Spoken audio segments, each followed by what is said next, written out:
My name is Richard Sedano, and I work at RAP. I'm the director of the U.S. program at RAP, and I've been there for over 10 years.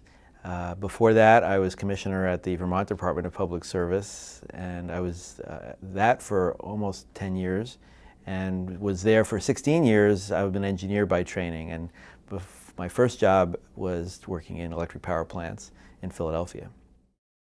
I do a lot of work in the States. So basically, I feel like I'm a circuit rider or general practitioner doctor where the calls come in from any state, and I'm trying to figure out what they need and how to help them.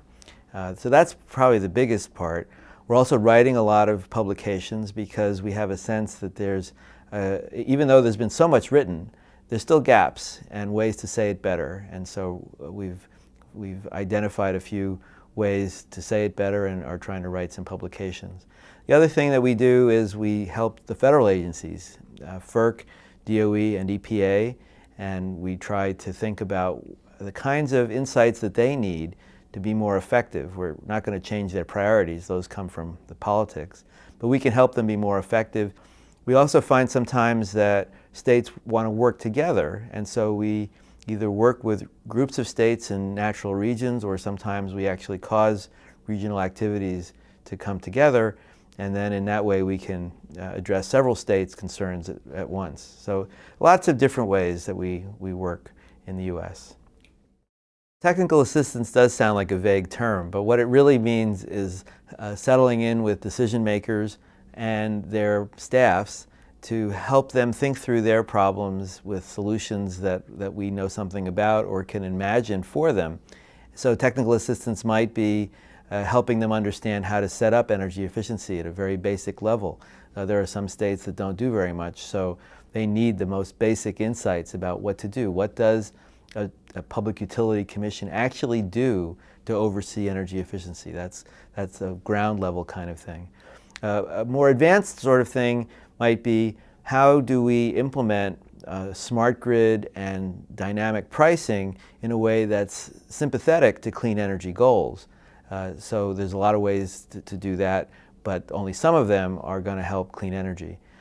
Renewables, we might be explaining how an interconnection process might work to make it easy for people who have renewables on their property, solar panels, maybe wind, maybe it's an industrial park that has a district energy system that's producing power. How does regulation get out of the way to allow that power to come into the grid? So there's all kinds of different ways that technical assistance can work to help states. One of the things that we see coming is the connection between energy and environment.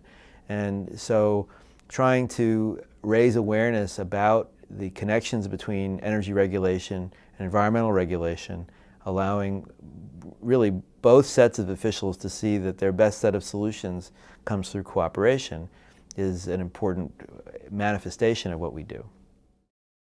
One nice thing that we're doing these days is getting the energy and environment officials working together. And I guess I want to underscore how beneficial and also challenging that is, because each of them has their own culture, their own language, their own ways of doing things.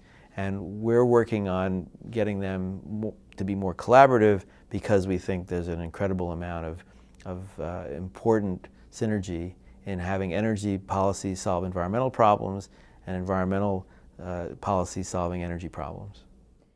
We've been working a lot with the Environmental Protection Agency on the way that they're going to write and implement their new clean air and clean water rules. And what we want is for states to have the flexibility to use energy efficiency as a compliance mechanism. And we want the states to receive that message clearly and to be able to manage their utility regulation to use energy efficiency for that reason and actually get more value out of the efficiency that they do. I'm very optimistic about the way the federal agencies are considering energy efficiency. I believe that this current administration wants to maximize energy efficiency as a compliance tool.